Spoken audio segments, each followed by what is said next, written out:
everybody. Thank you so much for joining us on the Transportation and Logistics Clubhouse, powered by Atlanta Dispatch and Humblebee Enterprises. Very excited to have this brother on stage tonight, a very special guest, Adam Wingfield of Innovative Logistics Group. And before we begin, as you may have heard, Georgia's U.S. Senate seated up for grabs.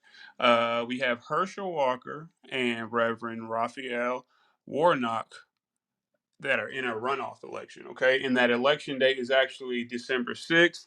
And while I'm not here to sway who you should vote for, I am here to emphasize that a voteless people is a hopeless people. And if you do not use your voice, you are giving up your power. I implore you, if you're in an area where you have a runoff or any type of voting, that you use your constitutionally backed right to vote to ensure your voice is heard. And essentially, speaking of the democratic process, that's kind of why we're here tonight with this discussion. On November 15th, 2021, the President of the United States signed an Infrastructure Investment in Jobs Act into law, part of which mandated the FMCSA to, within 1 year, do three things.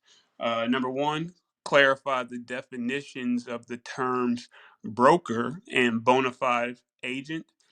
Number two, examine the role of a dispatch service in the transportation industry and the extent they could be considered a broker or a bona fide agent. And number three, clarify the level of financial penalty for unauthorized brokerage activities. Okay, so to be honest, look, let's just go ahead and start with the penalty so we can know what's at stake for playing with these people. And that is 10 G's, right? 10 bands, 10 racks, 10 stacks. However you want to say, is $10,000 per violation for unauthorized brokerage activities. And if there are any injured parties, whatever the amount of the injury is, with no ceiling. Okay, so that's at a minimum for every single violation. And we got our brother Adam on stage. Adam, are you here? Yes, sir. Good evening. How are you? I'm blessed, sir. I'm blessed. Hey, look, how do you feel about that amount? 10 stacks at minimum per violation. You think that's a good amount? You think it's less than it should be, or you think it should be more? I mean, I think it's a baseline amount. I think it's kind of just draws a line in the sand. I think it's helpful when you draw a line in the sand with something that's actually tangible in terms of penalties. A lot of times, when you don't provide a monetary amount, penalties can be up for arbitration. But I do appreciate the fact that they established a penalty benchmark, and it's a matter of enforcement at this point. Gotcha, gotcha. I love the fact that you said that, but just to, really quickly, why are you happy that they set a benchmark penalty amount for people to, why? So let me tell you one of the biggest reasons why. For those that don't really have a ton of familiarity, the primary reason why they did this is because of the huge issue that the industry has with double brokering. Whether you know what double brokering is or if you're familiar with the double brokering process, it causes the transportation industry hundreds of millions of dollars each year in fraudulent claims and fraudulent transactions. So by putting a benchmark in place and putting something in place, it makes it a lot simpler. True, true, true. I thank you so much for that background. And, when it comes to, as it pertains to the definitions that they wanted the FMCSA to examine of a broker or bona fide agent, why was that important when it came to dispatch services? Well, because truly a dispatcher really doesn't has never been defined, right? So when you think about what a bona fide agent is, a broker is a bona fide agent of a shipper. That means a broker truly works specifically for a shipper and a shipper directly doing a freight transaction. But a dispatcher never clearly had a position or role. It kind of just popped up. And the problem is that a dispatcher works between the broker and the carrier. So that was a lot of that gray area that really wasn't defined. And I'm going to tell you, there's been a lot of dispatchers, and I own a large dispatching company as well, so I can kind of speak to this with my own experience. There's a lot of dispatchers that really kind of flew under the radar by conducting business unethically and there's dispatchers that conduct business in an ethical manner, but you don't have anything to regulate that. So, right, when you go get a motor carrier or when you want to start a trucking company, you have to go get an MC. Like, you've got to go filings, you got to go through all federal filings, you got to be compliant. When you want to be a broker, you got to do the same thing. But when it comes to being a dispatcher that represents the mediator between both of those freight transactions and really is that agent, there's no guidelines, there's no regulations, there's no regulatory approach there. So I definitely can appreciate it. Number one, just as a business person, as a whole, you can't always kind of want to do things your way. It's fair. It's fair. I think it's definitely fair to have some sort of representation now. And then now, when you think about a bona fide agent, the definition from a bona fide agent can now go both ways. It does no longer just go in the way of, hey, you know what? This is a shipper. This is a bona fide agent of the shipper. Now you got bona fide agent definitions on the side of the carrier as well, because you can be a bona fide agent of the carrier. True, true, true. All right. Well, I appreciate that, brother. I mean, I know your answer to this because at the end of the day, you do a lot of research, and you know the way the wind's blowing. But just in case people needed to hear this, do you think that dispatch services are here for the long haul, and if so, why? I think they're here for the long haul. I am glad, and people really need to understand that a ruling such as this is designed to really provide formalities. And when you provide formalities, it encourages the actual solid businesses to actually stand up.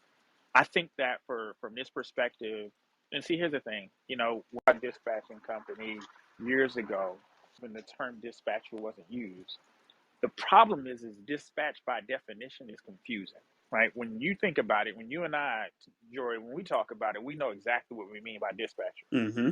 But if you go and you speak to an FMCSA regulatory person, if you speak to a shipper, they think a dispatcher works for a trucking company to tell a truck to pick up a load to go from here to here. They don't know Mm-hmm. that dispatchers, quote unquote, the independent dispatcher is actually part of the transaction, negotiating the rates on the phone, doing the whole 9 yards during the transactional process. Some of our companies do even more, providing more support to the carrier on the carrier side. So there's so much more. So I believe that this ruling in itself, right? So what's going to happen is you're going to have the dispatchers that's just sitting here to hustle up a quick dollar. Yeah, it's time for you to go, right? This is time for you to get on and do something different. But the ones that want to get in here and really use this as a real opportunity for you to develop and cultivate your business, to really be able to build, because you're going to be more visible now, right? You're going to be visible. You're going to be visible like never before. Before, you was flying under the radar. They really didn't. If you think about the large associations, right? So you think about the intermediary associations like TIA, which is the Mm-hmm. largest transportation intermediary association. Now you exist in their eyes now, right? Now they have to recognize. Now they have to say, okay, you know what? You guys are here. Now we've got to start steering some of our industry resources towards dispatchers. And that's one of the things that in 2023, Jory, that here at Innovate, that's exactly what we're going to do. We're going to push that envelope as far as we can push it, because it's time now to really provide a place at the table for the independent dispatcher, because they provide such a great service.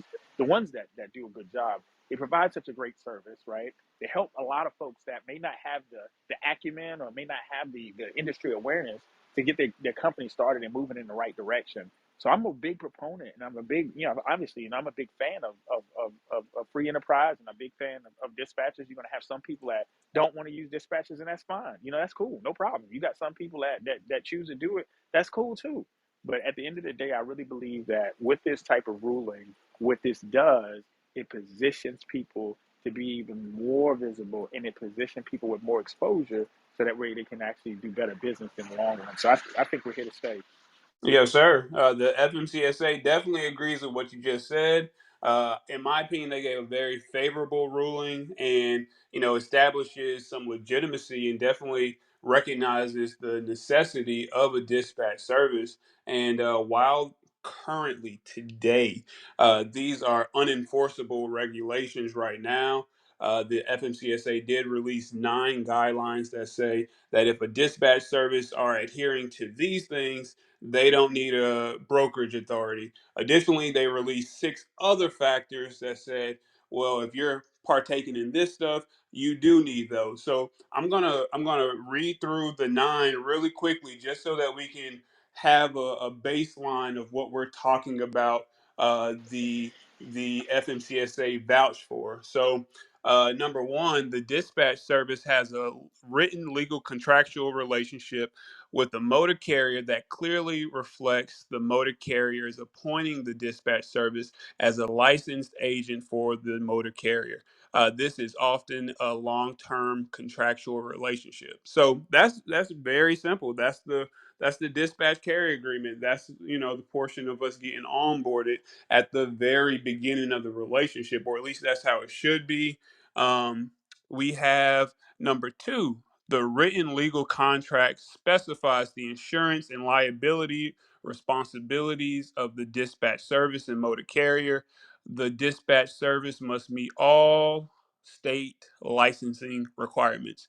Now, as of right now, I don't think I'm tripping, but I don't think there are any state licensing requirements to be a dispatcher or independent dispatch agency. Am I tripping right there, or is that the truth? Well, you look at that from a business perspective. There's requirements, and certain states require licensing, and I can agree with that. Well, right, right, right. So, in your mind, are we talking about a business license and just going about it the traditional formal route? Is that what you mean?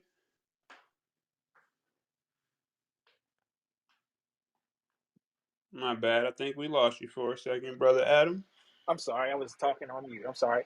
No, so there's a lot of businesses that are out here and a lot of dispatch companies too that don't even have the basic fundamental formational things like your EIN and LLC, right? Like I Hmm. said, there's a lot of people that are just out here just say, I'm trying to hustle up a quick buck.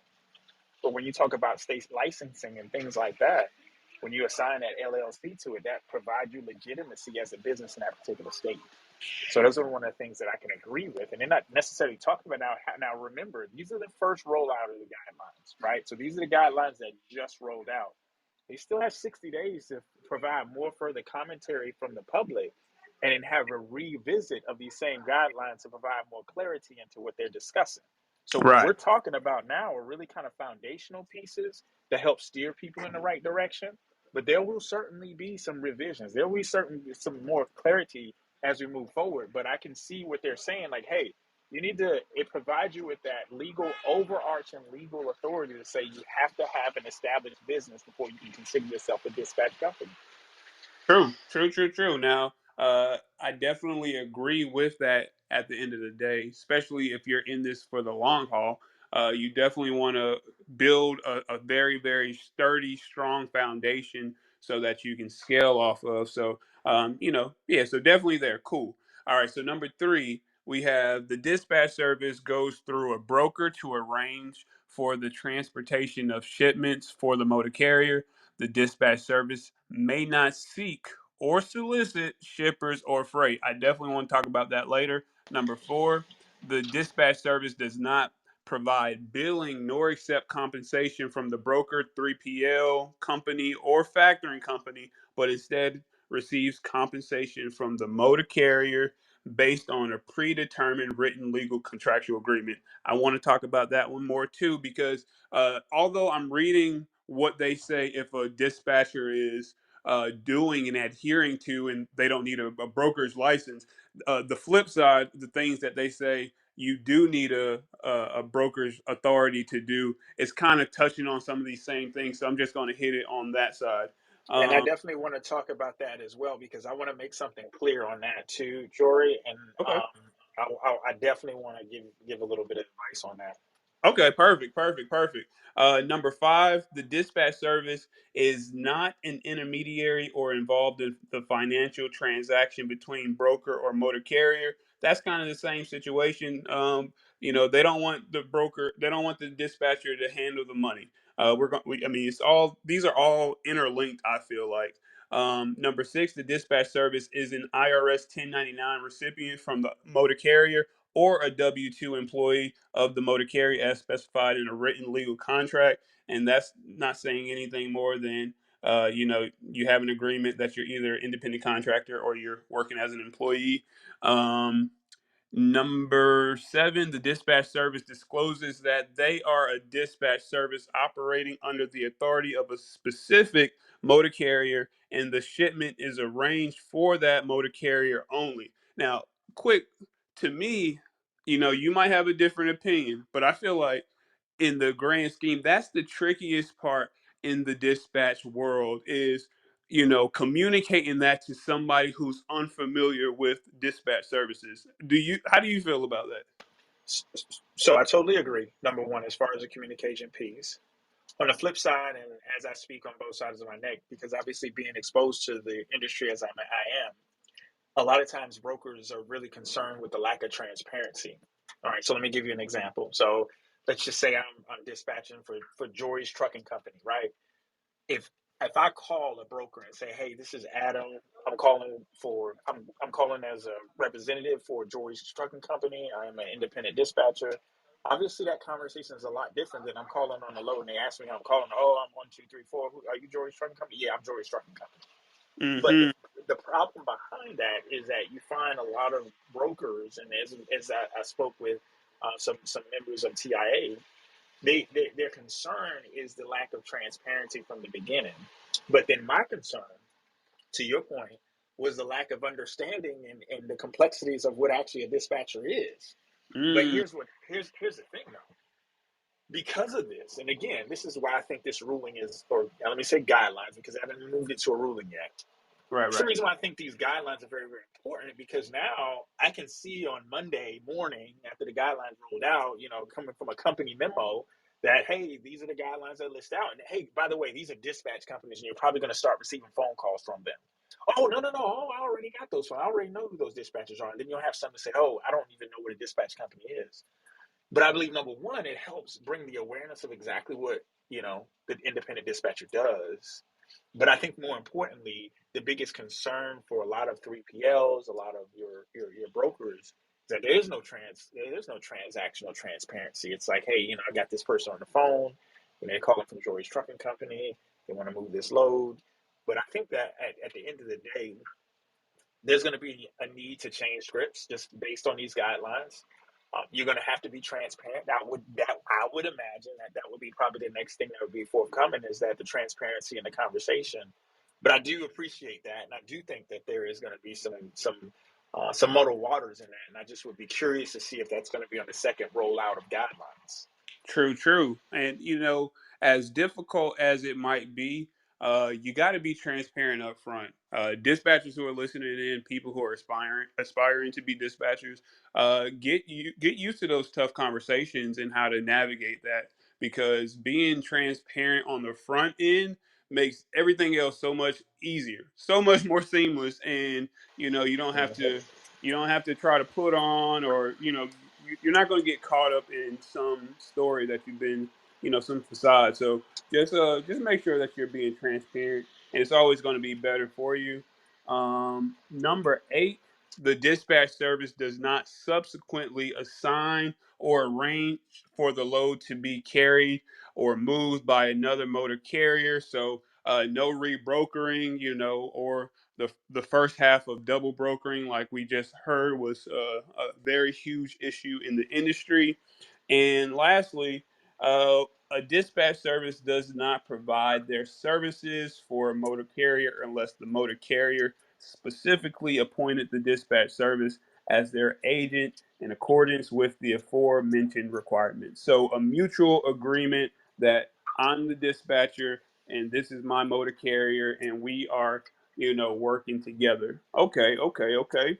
So, those are the guidelines that the FMCSA stated. And in your opinion, brother, how does this how do these guidelines bring legitimacy to the independent dispatch service? The biggest reason it provides them exactly what you said, it provides them with a guideline and a structure. Before there was no structure, there was no clarity, and it was always kind of like an undefined line. A lot of folks in the intermediary world would consider dispatchers as doing things that brokers do. So, for instance, let me give you an example. And there are dispatch companies out there that say, hey, we've got dedicated lanes. Well, you can't Right. do that, right? That's number one. But then I think most importantly, though, is I want to give an example on number 8. One of the guidelines that you talked about, I want to go back to number 8 just a little bit so I can Go for kind it. of give you a understanding of that. So number 8 is specifically talked about, kind of like, once you get that load, it's only for that motor carrier, right? So we don't want to go into double brokerage. But so here's where it took the next turn. I booked a load for Jory's trucking company. It was paying $9 a mile going from Charlotte, North Carolina to Pittsburgh, Pennsylvania. Dream load. I know I'm getting a good chunk of commission off of it. I want to make sure that I get paid today, right? Mm-hmm. Jory says, you know what? Hey, Adam, I'm sorry. I can't do it. Today I'm not feeling too well, and I'm just not going to do it today. I don't have the fortitude to call the broker and cancel the load, but I've got about 6 or 7 more carriers, right? None of those other 6 or 7 carriers will be able to handle that load, but I'm going to go to this Facebook group and I'm going to post, I got a load that's paying $9 a mile. Hey, DM me for details. Regardless of whether or not that I go in there and I'm going to do the right thing and I'm going to establish a carrier agreement with that particular carrier and that broker, the actual intent and activity that I took by putting it into a Facebook group has the implications that I will be partaking in the first stage of what's called double brokering. So that's where it gets even muddier. So I wanted to seek, and I'm actually going to seek some clarity with the FMCSA in the next 2 weeks in regard to that, because I want to play that out a couple of times to understand, is it the intent or is it the actual action, the end result? Because what if I do that and I do sign a carrier that went through all the guidelines, qualified for that particular broker, was able to pick the shipment up, handle the shipment and the transaction. We did everything that we were supposed to do on the back end. So is the enforcement on the intent or is the enforcement on the guidelines at the end result of it? So I do want to seek out some clarity from the FMCSA from that world. But you can see that within that language, you can see that their intent is, hey, we got to stop this double brokering stuff at every level. And that's why I feel that it's going to provide more legitimacy, because I'm going to be very, very honest with this group. There's a lot of people in the transportation world that don't like dispatchers. And 100%. I hate to tell you this, there's a lot of people that don't like it. There's a lot of people that wish that dispatchers would go away because they've caused so much confusion. So that's the reason why we want to push this narrative. We want to push the fact that we like the guidelines, y'all. So I don't want anybody to think otherwise, but these guidelines are good. They're good because it provides us legitimacy. It allows us to step out and start being a voice. And then once we see prominent voices speaking exactly and educating, because a lot of times with this industry lacks education and it lacks good education. This will allow us to get out there and actually speak that education and speak it to an intellectual platform to where they can truly provide us with that legitimacy out there. So I really believe, and I say all of that to say that I really believe that this is going to help the legitimacy of it, because it's going to require more conversations. And then now eventually they're like, well, yeah, now I understand. Oh, okay, this is why a dispatcher does this and a broker does that. I think the biggest problem, Jory, to be honest with you, and I know this is going to sound super elementary, but you know what I think the biggest problem is with it What's at that, the bro? end of the day? Is the name dispatcher. Like, it's the Mm. worst name to choose for what we do, right? If it was hey, you know what, you're a logistics agent, or you're a carrier bona fide agent, or you're a carrier representative, then I don't think we would be having this conversation. But the fact that because the name is dispatcher, it is so confusing. Like, Yeah. I thought all you do was dispatch. Well, why are you calling the broker arranging the shipment? Mm-hmm. That's where the confusion comes into. And that's why I'm glad that the clarity is being driven by this conversation, and clarity is driven by the guidelines. But I truly believe that this is going to bring legitimacy. And I don't want to go over time. I know you got some other things to cover, but I really wanted to pause and spend a little bit of time there to let people know that these guidelines are here in place to help. It's going to help clear the air. It's going to help the industry to further understand exactly what you do. Because I'm going to tell you, if the folks on here would take a minute and step off of Instagram and come out of these places where people totally understand, and then go out into the trucking world, the true transportation world, the true supply chain. Dispatchers don't fall in the supply chain, y'all. Nowhere, right? So now is the time that we have to really educate and really provide ourselves with that platform. And by elaborating and understanding these guidelines, and not only just understanding the guidelines, but following the guidelines to the T, and ensuring that you stay on top of that is going to be really, really important. Yes, sir. Yes, sir. Couldn't agree with you more. I mean, you hit a couple things that I definitely want to talk about. Especially with you saying that you wanted to seek to get more clarity about the intent versus the action, even if you did everything right and got all the paperwork done on the back end. You know, we're going to get to it, but that sounded like the fact that they said that you need to have a brokerage authority if you are going to be soliciting to the open market of carriers for the purpose of transporting freight shipments. So that's definitely a good point that to get clarified.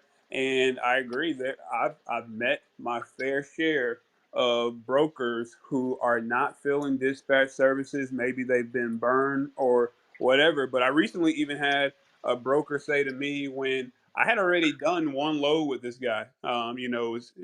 Actually I had booked a load with one of his agents underneath him.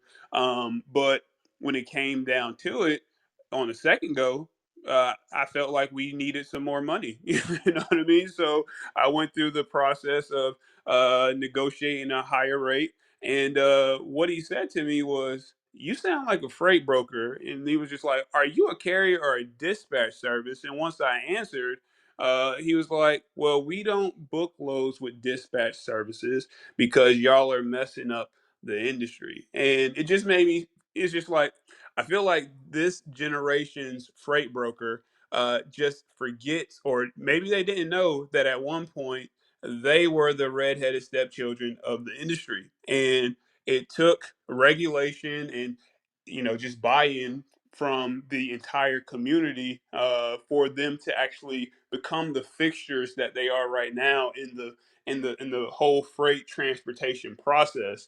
So I kind of guess I know that you've been doing this for before they were calling it dispatching. You know what I mean? What's the earliest or maybe even your most memorable experience where a broker attempted to minimize your position due to you being a dispatch service versus like the in carrier?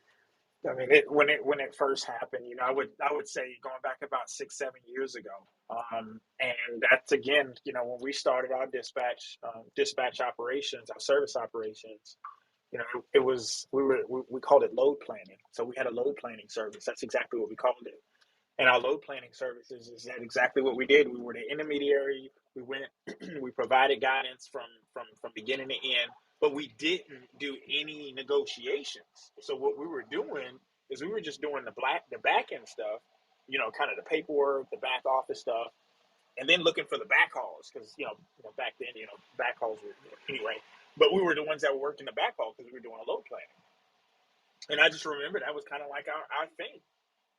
But then eventually, we got in contact with a broker on one particular occasion with C.H. Robinson, and they kind of shut that down. Like, hey, if you don't, if your name's not on this W-9, I can't talk to you.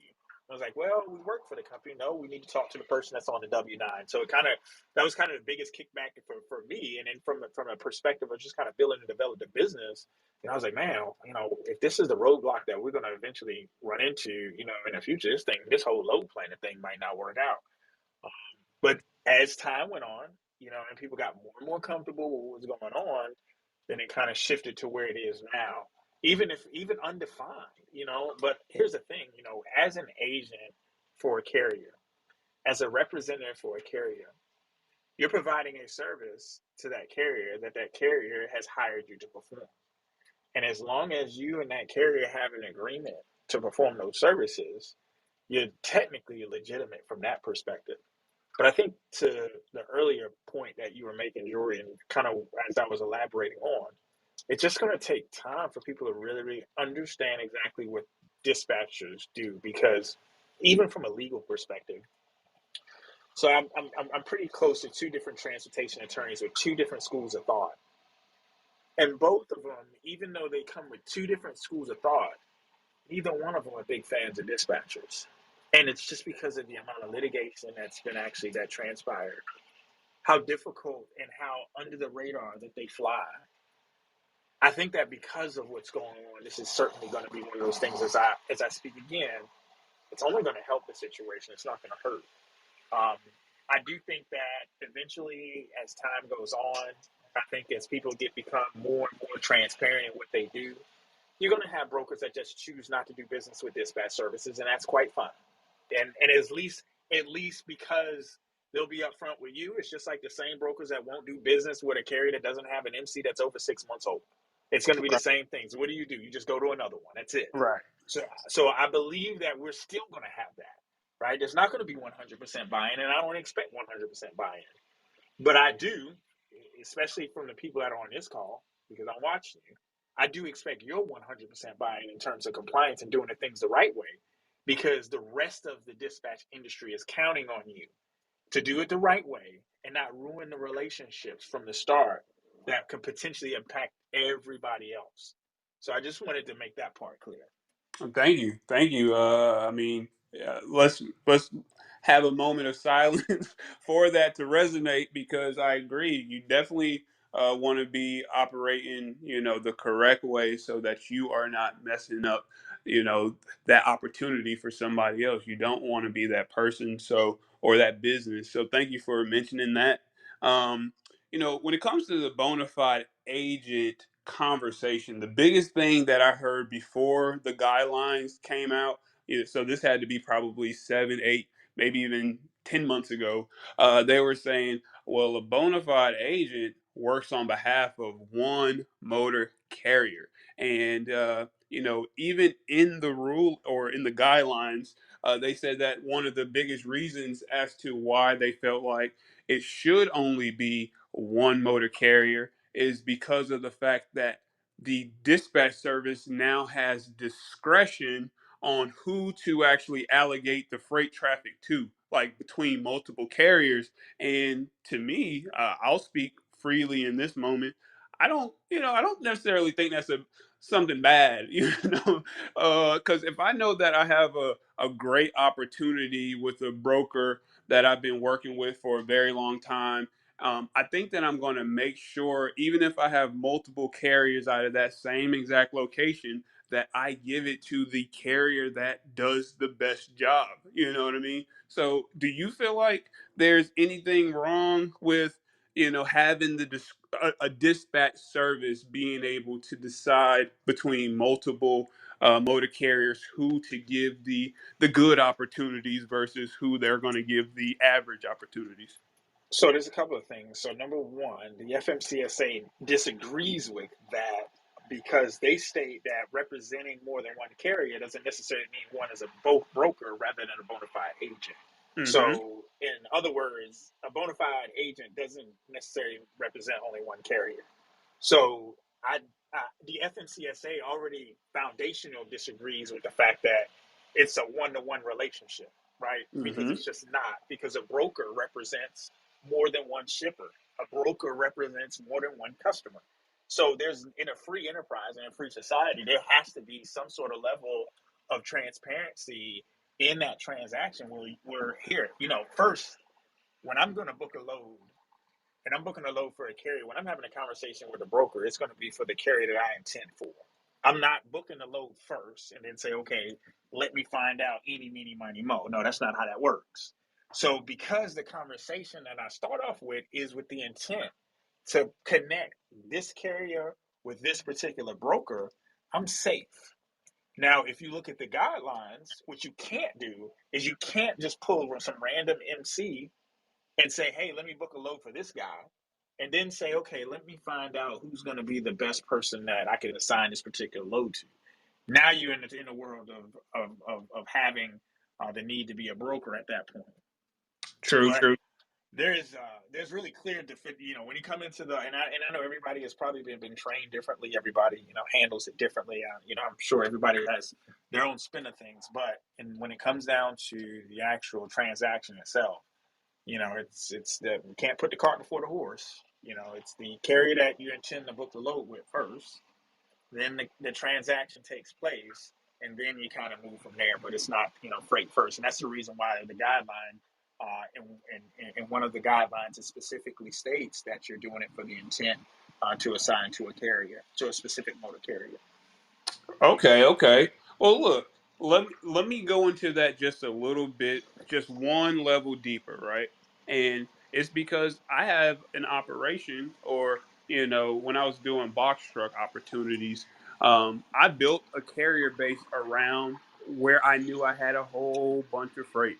You know what I mean? So a lot of local opportunities that were well paying. Now, the broker would let me know the opportunity or the opportunities that were on the horizon. And from that entire list, I would then go and say which broker or which carrier I wanted to run that particular opportunity. Now, do you think that right there is putting the cart before the horse, or are you saying that, you know, that's a normal situation? So what I will say, and I think what you did was fantastic. I think it was ingenious. I think it's beneficial to to anybody that would been in that area at that particular point. I do see that you're crossing that line in that particular situation, Mm, and that's when it becomes gray. The FMCSA is trying to remove the gray areas, right? So because the transaction and because the freight came first and the motor carrier came second, that's when the FMCSA is saying that there needs to be some sort of level of protection because the motor carrier, from a dispatch perspective, the dispatcher should be working at the end of the freight transaction when the motor carrier has already been defined and identified and then provided with the freight. So now I don't disagree, right? So let me make it clear. I don't disagree that that was a great idea. I do see where the FMCSA is saying that we shouldn't do that because you doing, because I know, Jory, you do great business, but that same model across the pond is a model for double brokering, and that's why I can see that can be kind of suspicious. Because I'm going to be honest with you. Let me tell you, you all, ladies and gentlemen, are some of the things that we see in terms of dispatchers. And I know some of you are going to be like, this can't be true. We've seen dispatch companies that don't even give the actual carrier the original rate confirmation, right? They take the rate confirmation, they repurpose it and print their own rate confirmation. They send it to the motor carrier. So the motor carrier don't even see a rate confirmation. So I book a load for C.H. Robinson. I get the rate confirmation. I send the carrier a modified version of that rate confirmation. So I'll book a load for 3,000 with C.H. Robinson. It gets to the carrier. By the time it gets to the carrier, the rate confirmation says 1,500 on it. You think I'm crazy, but this is the stuff that actually spurs a lot of this legislation. So because there's so many people that are new and there's so many people that um, I don't want to say that they're easily taken advantage of, but there is there is a level of lack of trust there to where what you did, Jory, even in that example on what you did, no matter how genius it is and how I believe it was the right thing to do, I can see where the FMCSA is saying, no, we can't, no, that we need to have a brokerage authority for that to have some level of protection to where you have that $75,000 broker bond just in case something goes sideways. So mm, I think that that's why it's really, really important to kind of identify that. Now, here's the issue. So let me bring something else to kind of piggyback on that. mm-hmm, The biggest issue that I have with that part is you have dispatchers now saying, "All right, screw it. Let me go ahead and pay $300, and I'm gonna get my broker bond. I'm gonna get my broker authority." All right. So what happens when Jory, the dispatcher, who said, "Screw it, I'm gonna go get my broker authority so I can make sure that I'm good all the way across the board." What happens when Jory calls Landstar? When Jory calls C.H. Robinson, and he tells them transparently that he has a broker authority. Now they're gonna be, oh heck no, no, you ain't getting no freight from me, because now that truly not only it identifies you as a broker in the freight transaction process, but why would a broker be arranging a shipment or arranging a freight transaction with another broker, right? So now you're further muddling that down. And I actually had a conversation, and that's one of the things that when we go back in a couple of weeks and see clarity, that's one of the things that from a legal perspective on a transportation side, now I'm talking about on the actual carrier on our side, that's one of the concerns that we have, because now if we go out and get a broker authority and then I'll get on the phone and I'm trying to call and I'm trying to book a load for C.H. Robinson for my customer, and they say, wait a minute, you got a broker authority, we're going to report you for double brokering. So that's why we have to get further clarity on these guidelines. Some of these guidelines, the people that wrote these things on some of these things was, probably were just a little angry at some of the circumstances that have been deployed. But what I will tell you is that getting your broker authority, and this is coming from my professional opinion, I don't want any knee jerk reactions to folks to just that's the first thing that they do, because I don't want to jeopardize your future earning capability until we see clarity. So getting that broker authority is not going to make your situation any better. Now, yeah, if you get your broker authority, you'll be able to go on, you'll be able to call on freight and call customers and do all that stuff. But unless you're prepared to do that and then provide your own service to your own carrier, then I wouldn't jump that pothole just yet. Let's get more clarity on that first. Gotcha. Well, thank you so much for your feedback on that, and your additional guidance. Now, this is the portion where I'm just going to go through the top six, or not top six, these six, these six activities that they said if you're doing these bad boys, you definitely need to get your brokerage authority. Okay, so some of the things that we put a pause on, a pin on earlier, they're going to come back into this section. All right, so number one, the dispatch service interacts. Okay, so let me say the whole thing. The FMCSA believes that dispatch services should be required to obtain a surety bond and brokerage authority if they partake in any of the following six areas. All right, number one, the dispatch service interacts or negotiates a shipment of freight directly with the shipper or a representative of the shipper. Okay, how do you feel about that, brother? So let me clear Go that ahead. up a little bit. So I'm okay with that until you get to the end where it says representative of the shipper, because guess what? Guess what a broker is? Right. A broker is a representative of the shipper. So when it comes to the language, before you come around, Mr. FMCSA cop, and want to invoke any type of authority in terms of putting your hammer down and holding people accountable, let's be clear on what that representative word you're using truly means, because a broker is a representative of a shipper, technically. Right. So on the front side of that, I get it. I'm not going to go out here and I'm not going to call shippers. Cool, no problem. But don't tell me not to call representatives of the shipper, because if I call representatives of the shipper who are legally the bona fide agents, who are legally brokers, then that's going to put me in that situation where I'm putting egg on my face, and now I'm going to be held accountable for it. So I do want to see some clarity on that. So before I even go any further, please, y'all, if y'all want any type of clarity, please seek more commentary. Make sure that you go to the FMCSA registry, the federal registry.gov, and make sure you place your comments there. So that way that these discussions include those type of thought-provoking comments to ensure that the final rulings, when that hammer comes down and say, hey, this is it, this is the law, you got to make sure your voice is heard. And the only place to hear your voice is in front of the actual governing body that's actually making these laws out. So I wanted to add that part. But the first part, and I know I went on a little bit, but the first part I'm cool with. It's just the end wording is that I'm not. Okay, cool. And look, for the people who are in the chat right now, that's the very first message that I put in.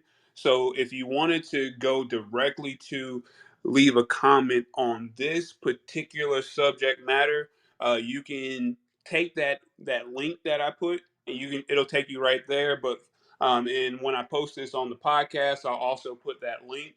But if you were interested in leaving comments on future, situations, you would go to www.regulations.gov, and then you would enter your docket number, and the to comment, you just simply locate the comment button, which is going to be on the top left hand side of the screen.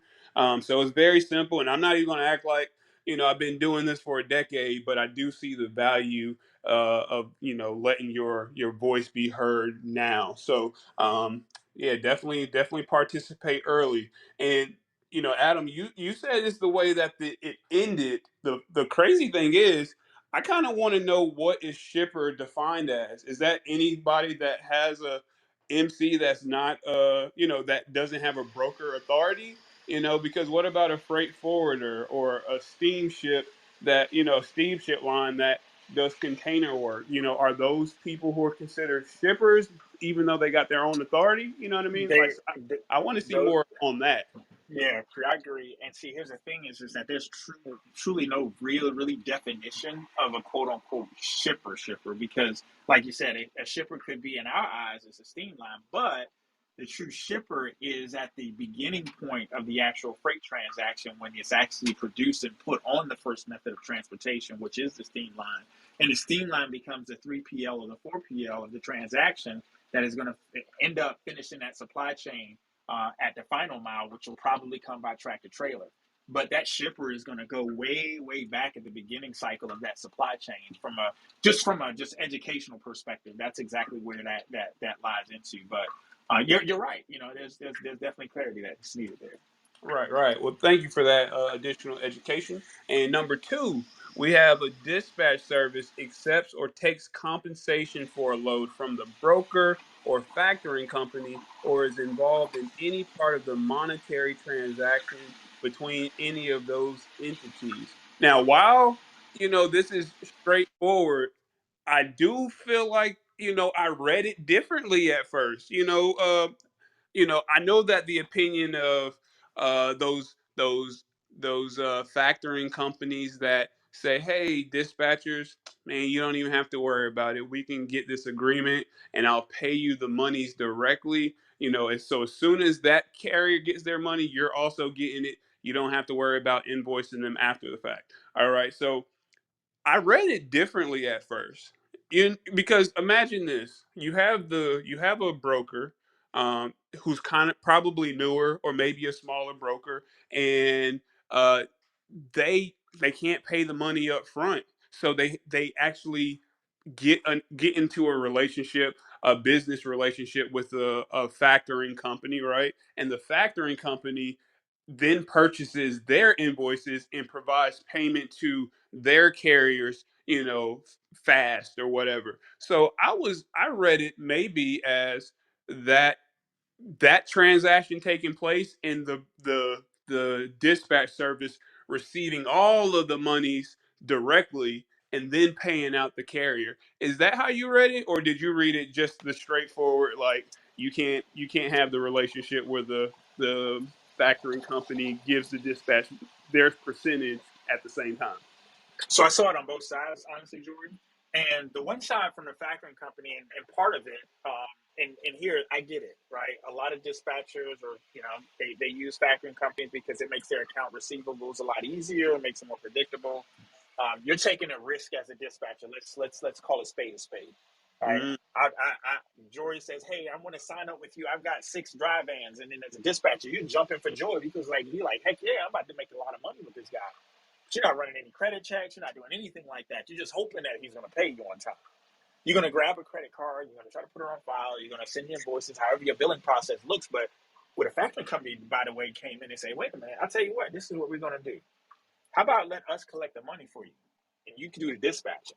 Well, of course, the factoring company is going to benefit from that because the harder you work, the more money that you want to make, the more money the factoring company is going to make. But here's the problem, and here's why part of it, when I see it into the actual guidelines, here's why I can understand it because there's two type of factoring. There's recourse and there's non-recourse. What happens when I book $40,000 worth of freight for Jory? I, as the dispatcher, get paid.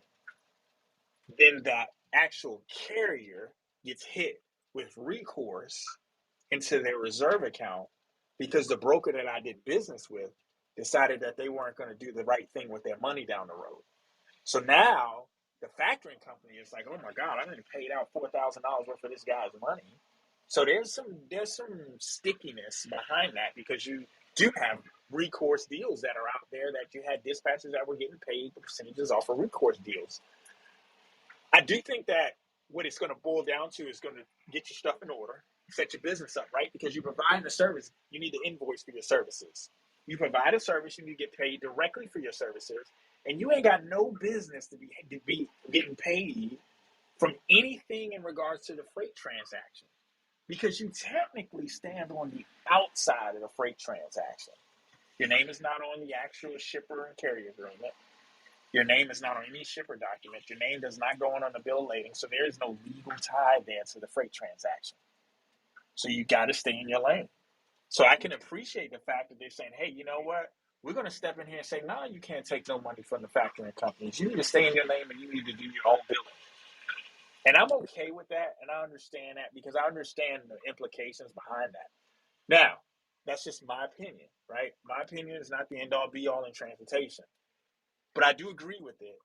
It's going to require more and more people that are independent dispatchers to double down and take the next step of developing their business to install a payment process in their own works. So now you're going to have to figure out, okay, am I going to collect a deposit up front to ensure that when I sign this carrier up that I'm going to get paid? What is the actual regular scheduling of my actual payments? Am I going to actually do a direct debit? I'm going to send them a net 3 or a net 5 or a net 7. That's going to be up to you when you develop your business. But I do agree with that particular one, Jory. I think that was actually one that had to happen. Got you. See, mine is due upon receipt. Okay, you better have that thing paid by tomorrow. But no, it's interesting to think about that being the norm for dispatch services. Yeah, I don't know. Maybe I wasn't in a position to do that, but I guess from the very beginning, I de- I've never gotten paid directly from the factoring company for any work. So it's interesting. I know it happens, but I don't really feel like any of my practices today are going to be affected by any of the regulations. But I'm again, or the guidelines. But I'm very happy again that they're here. And you kind of had already mentioned this while you were talking about that one, but the number five was uh, the dispatch service is named party on the shipping contract, where they're saying if that's the case, you need a Right, broker authority. right. Um, Number three, if we're going back to number three, the dispatch service arranges for a shipment of freight for a motor carrier with which there is no written legal contract with the motor carrier that meets the aforementioned criteria. I think that's pretty straightforward. I mean, what It about you? is. It Okay. is. It is. It is. It's very straightforward. You book a load for a particular carrier. They need to meet the guidelines for the actual transaction is placed. It's very straightforward. Okay, bet. Number four, the dispatch service accepts a shipment without a truck carrier and then attempts to find a truck carrier to move the shipment. Okay, so that's what we were almost talking about. What we weren't necessarily talking about. We just know that there's no place in the industry for that type of behavior. And again, I'm not even anyone's judge. I try not to judge folks, but that right there is one of those cardinal sins as a dispatch service because there's no way to build trust if something goes wrong and you're really going to mess it up for the next person. Did you want to add anything on that? No, no, that was just straight out, straight out. Those are as we go through these things. These six are the most important because this is what This is the closest thing. If there was anything from a guidelines to a law, this is getting a little more towards. Hey, this is what This is what we're going to hold you accountable for. Right. And lastly, we touched on this earlier. Number six, the dispatch service is soliciting to the open market of carriers for the purposes of transporting a freight shipment. Okay, so I mean that's the top nine things that a dispatch service. If they're adhering to those things, they don't need a motor carrier authority as a broker. And these last six, if you're doing any of those bad boys, you do need that MC authority. Um, Now, how do we go about getting some clarity on that last part? Because you did make a very interesting point earlier. Of is it the intent or is it the action as a whole? Because again, if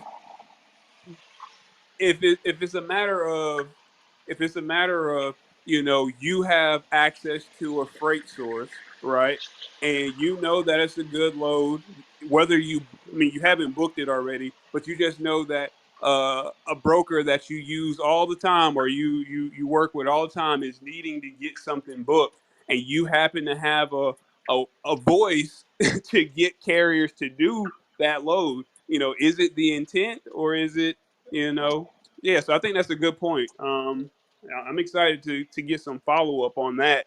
For But sure. yeah, yeah. Um, was there anything that we mentioned or that we didn't get a chance to mention that you feel like needs to be visited now? I think the biggest thing behind it, I think, tonight was a great conversation. And just remember that, no matter what, at the end of the day, this industry does need improvement. And I think that this is an opportunity to improve the industry as a whole.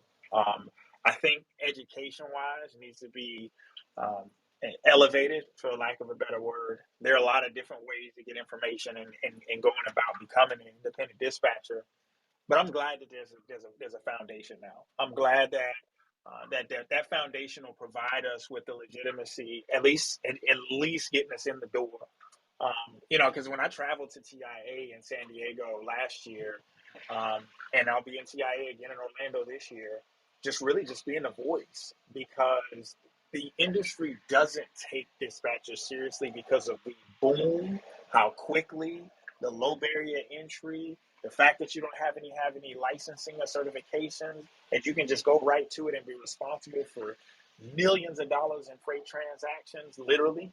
Um, it's time, y'all. It's just time, and it's not to knock nobody's hustle one way or the other. Everybody's out here to, live their dream and really to, provide whatever foundation that they want to provide. But we got to do it the right way. And there's a lot of carriers at the end of the day. It's the motor carrier at the end of the day is the one that's stuck with the burden. At the end of the day, it's in the best interest of the motor carrier. It's in the best interest of the industry, and it's the best interest to make sure that the customer wasn't backdoored as well. So I think that at the end of the day, Innovative Logistics Group, myself being a voice of it, we're going to push the envelope on this particular guidelines. We're going to make our voices heard. We're going to be the ones that are going to push that down the throat of the industry in 2023, and we're going to provide those guidelines in our direction. We established a freight dispatch certification program that's going to be launching in January. That is going to be hindered. We've been talking about this long before the guidelines were actually rolled out, that there need to be some sort of certification out there. And we're finally, with the guidelines, we're rolling out a certification program that's rolling out in January. And then also just being able to just kind of see it as what it is, seeing some of these rules as what they are, and just encourage people, just please, just play by the rules. I see that there's always going to be loopholes in anything. There's always going to be an opportunity to break the rules, but at the end of the day, be a professional. I just want, if there's anything that I would want to just leave everybody with, be a professional.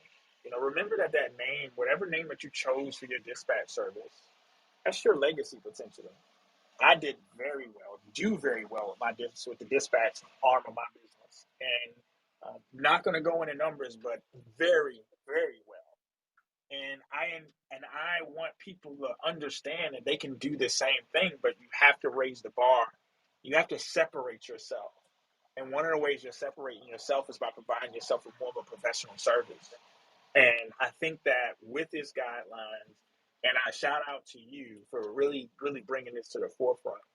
But with these guidelines, from my opinion, and I've been in this industry almost 198,000 hours in terms of experience. So this is experience talking to you. With these guidelines, I truly believe with all my heart, because I've seen the industry change in a lot of different ways. Just like you said, just like when brokers just first started off, when it was all about putting slips in mailbox, it was a lot different than it is now. But as we adapt to change, as we provide great service, as we provide legal service, and as we have a actual dispatch process to follow within the freight transaction, the supply chain itself will smooth itself out. I believe the dispatcher is a key component of the supply chain. It was just not identified. We just didn't have a place. And I think that this is a great conversation to position ourselves to have that place. Yes, sir. Yes, sir. Well, look, man, it's been a pleasure having you here on stage and sharing your knowledge about, the FMCSA's guidelines on dispatch services and their place here in the industry. And agreed, man. This year, I think I hit everybody, every person of influence that is not that's on the brokerage side. I talk to them about the necessity of dispatch services. You know, just so everybody can be on the same page. We all know that this is something that motor carriers need and desire. So again, after the almost year of waiting, I'm happy that the guidelines have been released so that we can know at least what the bare minimum requirements are, so that we can all, play it cool, play by the rules. And again, I started this conversation with the penalties for a reason. And I'll revisit it at the end right now. For each violation, that's 10 G's. That's $10,000. And again, that's one violation, meaning one transaction. What if you're doing this thing as a normal part of your operation? So just imagine how quickly those numbers run up. Okay, so like this brother just said, you might have the opportunity to come up in a different way by bending those rules, but I don't know if it's going to be worth it in the long run. So yeah. Well, again, thank you so much, brother, for coming on to the Transportation and Logistics Clubhouse. And I do look forward Thanks to for talking having to me. you some more as you get your certification program out in January. How that looks, and just really detail what it, in the eyes of somebody that's been operating in the industry for quite some time, what does a dispatcher need to have in order to be considered certified? You know what I mean? So I definitely want to be able to bring you back on to talk about that, highlight that, and if there's ever anything I can do for you, brother, please just let me know. But that's all I have for this evening, man. Same here. Same here. I appreciate you and continue to doing what you're doing. You're a blessing to the industry, and I want you to know that in the face of us all, you're definitely a voice that the industry needs, and we appreciate what you do. Oh, thank you, brother. Thank you. Everybody, look, y'all have a strong week. Finish strong. All right. This is Q4. This is December. This is the last month of the year. Finish strong. It's been a marathon, but it's almost finished. So just finish strong. And on Wednesday, I'm going to be talking with another brother about the compliance side of things. He's a law professional, and he has compliance as one of his main services. So thank you again, everybody, and y'all be blessed.